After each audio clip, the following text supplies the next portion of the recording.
صباح الخير عليكم. أسوأ شيء في الدنيا وأصعب شيء وأكتر حاجة ممكن تحزنك بجد من كل قلبك إنك تمسك موبايل صاحبك، صاحب عمرك، وتلاقي مسج جاي على تليفونه من آخر شخص ممكن تتوقعه. بسببه هتدخل المستشفى، وممكن ناس يجيلها انهيار عصبي، وممكن ناس تموت من الصدمة، وممكن ناس تفضل العمر كله متعقدة. ده بيوصل لناس انها بتفقد الثقة في أعز ما ليها في الدنيا.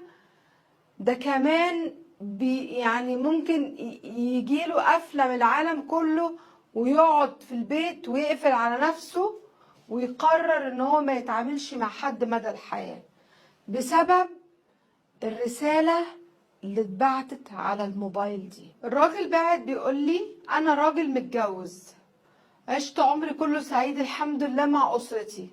صاحب عمري ده يا جماعة اكتر واحد في الدنيا دي كلها وقف جنبي بمعنى الكلمة. هو اللي وقف في جوازتي بصراحة، وهو اللي ساعدني، وهو اللي سلفني فلوس عشان اتجوز مراتي حب عمري اللي انا بحبها من 4 سنين فاتوا. انجبت منها 3 اولاد. حياتنا كانت في الاول مش احسن شيء، وصاحبي ده عرض عليا ان انا اشتغل معاه في المشروع بتاعه، وفعلا اشتغلت والحمد لله ربنا كرمني من بعد ما اقنعني مدة كبيرة جدا ان انا اترك عملي واتوجه للشغل معاه في المشروع، واثق فيه ثقة تامة عمياء ان انا هبقى يعني بفضل الله سبحانه وتعالى ثم صديقي هبقى في منطقة افضل، اجتماعية افضل، واحسن من دخلي. خصوصا ان صاحبي ده مقتدر ماديا فعلا. بيقول لي عدى الوقت وفعلا سبت شغلي، وزوجتي كانت رافضة تماما المبدأ، واتخانقت معايا اكتر من مرة، ودخلت اهلها علشان هسيب شغلي، لحد ما قلت لها كلمة: انا راجل البيت، انا اللي هصرف على البيت ده، انا اللي عايز اشوف فلوسي دي هجيبها ازاي. انت ليكي عندي واكلة شاربة نايمة في بيت محترم، مالكيش دخل. طبعا منعت ان اهلها واهلي يتدخلوا في الموضوع، وفعلا توجهت للعمل يعني وقدمت الاستقالة، واستقلت تماما ومشيت من الشغل ورحت لصاحبي صاحب عمري، بدأت معاه شغلي والمشروع بتاعه. بفضل الله سبحانه وتعالى خلال أشهر بسيطة جدا فعلا الدخل بتاعي زاد. مع استمرار الوقت بدأت العلاقات تبقى قوية جدا ما بين زوجتي وزوجة صديقي دوت، والحمد لله بقت راضية عني أخيرا علشان مادياتي بقت كويسة، وفعلا نقلت أولادي المدارس أفضل والمعيشة بقت أفضل، وكل يعني الأسرة تشهد على كده. الحمد لله أسرة زوجتي بيحبوني جدا وبيحترموني، واخواتي الصغيرين في العيلة بيكبروني وانا كبير العيلة. مع الوقت زوجة صديقي بقت صاحبة مراتي قوي قوي، وبقوا الاتنين كويسين جدا، والاتنين داخلين طالعين على بيت بعض، والاتنين بيحكوا عن حياة بعض. اكتر من مرة اتكلم مع زوجتي ان يعني بلاش العشم الاوفر ده قوي، ما تخشيش قوي، ما تجيش قوي، علشان برضو خدي بالك كتر يعني الاختلاط قوي ما بين الستات انتوا عارفين بيقلب بمشاكل. وفعلا مع الوقت حصل مشاكل ما بين اولاد صاحبي واولادي، والاتنين اشتبكوا مع بعض في مره كانت خناقه، والزوجتين اتخانقوا مع بعض خناقات جامده جدا، واتخاصموا مع بعض وقطعوا بعض، لحد ما عدى الوقت وخلاص كل واحد في حاله. وانا وصديق عمري ده مستحيل حاجه تفرقنا، مستحيل مستحيل مستحيل. انا صاحبي وده احنا رجاله وبينا عهد وكلمه، وبرضه في يوم من الايام الراجل ده كان ليه فضل عليا، وهو سبب من بعد الله سبحانه وتعالى في اللي انا فيه النهارده. بيقول لي صديق عمري ده بدأ مع الوقت يتغير عليا، وبدأ يحقد عليا جدا في شغلي، وبدأ يحقد عليا في البيزنس بتاعي، وبيعمل لي شوية مشاكل وحاجات كده، بقيت نفسيا مش مرتاحة أحسن شيء. فأنا أخدت الخبرة وأخدت الطريقة وخرجت بره وانفصلت عنه في العمل، وكونت الشركة بتاعتي الخاصة، وبقى عندي فلوسي الحمد لله وحياتي المستقلة. مع الوقت بقيت أنا وصاحبي ده علاقتنا مش زي زمان، ولكن إحنا لسه أصحاب، خلي بالكم، وعلاقتنا كويسة وبنتكلم وبنخرج وبنتقابل، بس خلاص انفصلنا عن بعض وظيفيا. كل واحد بقى ليه كاريره وحياته الخاصة، وهو تقبل ده جدا، وبالعكس كمان كان بيساعدني في اشياء كتير، وده كان بيخليني اتاكد ان صاحبي ده نفسيته من جوه انا مش هشوفها في حياتي كلها مع حد تاني، انسان سوي محترم وبيتمنى الخير للغير. بيقول لي في يوم من الايام كنت خارج مع صاحب عمري ده، وقاعدين في احدى الكافيهات، وطلبت منه الموبايل بتاعه علشان اشوف ايميل كان زمان قوي مبعوت عنده على الموبايل، انا عارف مكانه فين وهدور عليه. قال لي بص ده بعيد قوي الايميل ده، خد اطلع انت بالفولدرز لفوق وقلب لفوق كده بالموبايل، انزل تحت هتلاقيه. خدت التليفون وعمال بقلب، فالموضوع طول شوية، وإذ فجأة جه مسج على الموبايل لصاحبي في كلام بشع جدا. انا وانا ببص على الرقم، طبعا المسج لما جت الرقم مش متسجل بس الرقم ظاهر قصادي، الرقم ده مميز، الرقم ده انا عارفه حافظه الصم ومتأكد منه. قعدت ادقق عيني واركز كويس قوي وراجع الرقم اللي في مخي، ده هو الرقم بعينه، رقم زوجتي، كل ما ليا، عشرة عمري. اخدت الصدمة وفتحت الموبايل وقعدت اقلب في الفولدر لحد ما لقيت الايميل، وعملت نفسي لقيته مع اني ما لقيتهوش اصلا، وقلت له تمام يا صاحبي وقفلت.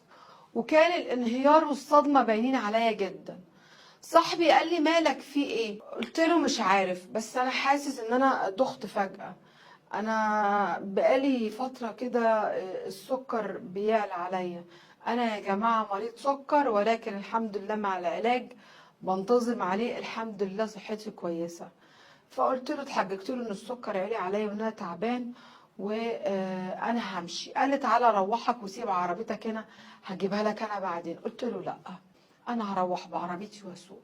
صاحبي رفض وقال لي والله ما يحصل، طب انا هاجي معاك هركب معاك تروح لحد البيت وهرجع انا باوبر لحد عربيتي. قلت له والله العظيم ما انت جاي، انا محتاجه ابقى لوحدي شويه. صاحبي مش فاهم في ايه ولا ايه اللي حصل ولا في، وفعلا صدق ان انا مريض سكر وتعبان. لحد ما جه تاني يوم وعرف خبر ان انا رحت المستشفى، وانا الليله دي يا جماعه ما روحتش البيت وبت مع مراتي، رحت المستشفى ورقدت في المستشفى لمده اسبوع، واهلي كلهم جم، وانا حاليا قاعد عند اهلي بسبب الصدمه. ده انا كمان بروح واجي على المستشفى وبعلق محاليل وفي صدمه عصبيه وقافل بقي ما بتكلمش، وزوجتي لحد النهارده مش فاهمه ايه سبب التحول ده وايه سبب التغيير ده.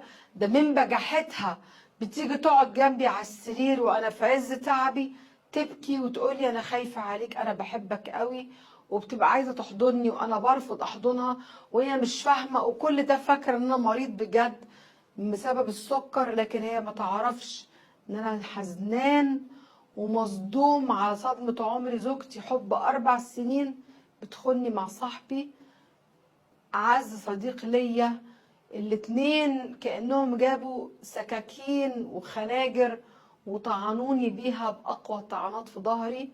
أنا في صدمة، ومن كتر الصدمة أنا مش عارف أتكلم، مش عارف أخد موقف. أنا بيني وبينها أولاد، أنا بعشق ولادي وبعشق بيتي، أنا الست دي ما كنتش حارمها من حاجة، هموت وأعرف ليه خانتني، عملت إيه عشان تخني. الراجل بيقول لي انا يا داليا بموت حرفيا، بعد اذنك عايز اخد راي المتابعين من غير تجريح، ومن غير ما حد يقول لي روح اعمل روح سوي روح طلق. انا لو رجعت البيت للست دي انا هرتكب جريمه بمعنى الكلمه، وهفضح عيالي وهشردهم، ولو ما ارتكبتش جريمه انا هطلقها وهفضحها ومش هقدر اسكت. انا كل ما بشوفها جسمي بيفور وتعبان، عشان كده انا قاعد عند واحد صاحبي وسبت بيت اهلي من بعد ما اهلي فضلوا يزنوا عليا، يزنوا في ايه في ايه في ايه، سبت لهم الدنيا كلها ورحت اختفيت عند بيت واحد صاحبي. عايز ياخد رايكم في الكومنتات، يعمل ايه في الوضع اللي هو فيه ده، مع العلم بيعشق عياله ولا عايز يفضحهم ولا عايز يأذيهم ولا عايز يحرمهم من امهم، ونفسه يعني بيقول انا بجد نفسي انام مصحاش. تبقوا متخيلين الراجل وصل لإيه؟ حسبي الله ونعم الوكيل في كل من خان العهد وخان الأمانة وخان الحياة الجميلة والنعمة اللي ربنا اداهاله، واتلف النعمة وما حمدش ربنا على النعمة اللي هو فيها.